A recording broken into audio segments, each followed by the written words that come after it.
Saudi আরব সহ মধ্যপ্রাচ্যের দেশগুলোর সঙ্গে মিল রেখে দেশের বিভিন্ন জেলায় ঈদ উল ফিতর উদযাপিত হচ্ছে। চাঁদপুরের হাজীগঞ্জ উপজেলার সাদরা দরবার শরীফ সহ জেলার প্রায় অর্ধশত গ্রামে আজ ঈদ উল ফিতর উদযাপিত হচ্ছে। সকাল ৯টায় ঈদের প্রথম জামাত অনুষ্ঠিত হয়।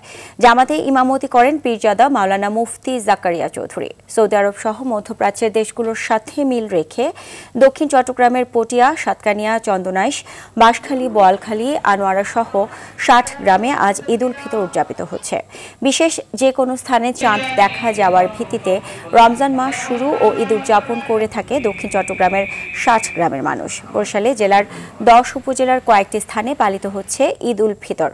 সৌদি আরবের সঙ্গে ঈদ উদযাপনে বরিশাল নগরীর তাজকাঠি, জিয়া সড়ক, টিয়াখালী, হরিণাফুলিয়া এবং সদর উপজেলার সাহেবের হাট এলাকায় ঈদের জামাত অনুষ্ঠিত হয়।